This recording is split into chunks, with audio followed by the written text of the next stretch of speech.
Көңілді жүру алдағы сәттіліктің жаршысы бола алады.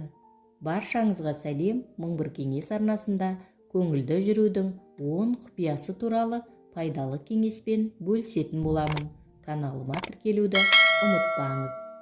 Ең бастысы, өз көңіліңізді өзіңіз көтере біліңіз. Үнемі көңілді жүру үшін өзіңізді бақылап үйреніңіз. Болмайтын нәрселерге ренжіп, жақындарыңызды ренжітпеңіз. Көңіліңізді қалдырған адамдарды кешіре біліңіз. Сол арқылы өзіңізге зиян әкелетін жек көрушілік, кек қайтару деген жаман ойлардан арыласыз. Екінші, кез келген нәрсеге әзілмен қараңыз. Достарыңыздың арасында күлкі сыйлап жүріңіз. Көпшіліктің арасында ыңғайсыз жағдайда қалсаңыз да, жұрттың назарын әдемі күлкіңізбен, жымиысыңызбен жеңесіз.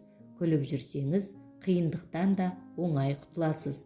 Іштей жақсылыққа сенсеңіз, солай болары сөзсіз. Үшінші кеңес, айналаңызда болып жатқандардан түңіліп, үйде отыра бермеңіз. Көшеде достарыңыздың, таныстарыңыздың арасында көңіліңіз бөлініп, көңілсіздіктен құтыласыз. Төртінші, күйбең тіршілігіңізге жаңалық енгізіп отырыңыз. Өзіңіз өзгеріңіз. Жаңа іспен айналысыңыз, бір нәрсе үйреніңіз, немесе киім кию стиліңізді өзгертіңіз. Сізде болған өзгерістер үшін жақындарыңыз бен достарыңыз жақсы пікірлерін, комплименттерін білдірсе, сіздің қуанып қаларыңыз сөзсіз.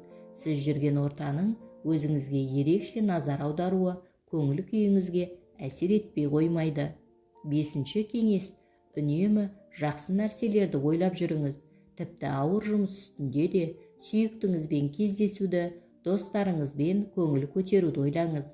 Қиялға берілуге хош иісті шырақтар, әсіресе мандарин, апельсин, лимон, грейпфрут иістері жақсы көмектеседі.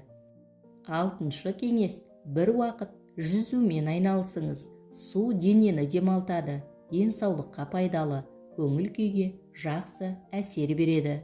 Жетінші кеңес, алдағы мақсатыңызды бағдарлаңыз. Бір сәтке алдағы күндеріңіздің қалай болатынын, атқарылуы тиіс жұмыстарды түгендеп, алдыңызға қойылған мақсаттарға ұмтылысыңыздың айқындығын анықтап алыңыз.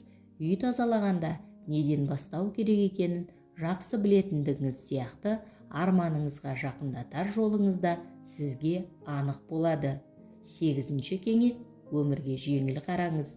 Ондай менде болу қайда деген ойдан арылыңыз. Кішкентай жетістіктеріңізге қуана біліңіз. Солардың өзі үлкен бақыттың бастауы болуы мүмкін. Өмірде бәрі оңай, тек шыдам керек. Тоғызыншы кеңес, үнемі қозғалыста болыңыз. Бүгін мұңайсаңыз, ертең қуанасыз. Бір күннің қайталанбауы да, қайталануы да өзіңізге байланысты. Сондықтан мұңайып, жатып алмаңыз. 10-шы кеңес, көңіліңізді түсірген жағдайларды тез ұмытыңыз. Көңіл күйіңіз жоқ па? Көңілді музыка тыңдаңыз, үй жинаңыз, сүйікті ісіңізбен айналысыңыз.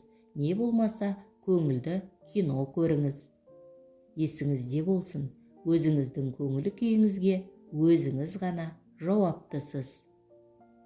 Бүгінгі керемет пайдалы кеңесім кәдеңізге жарасын.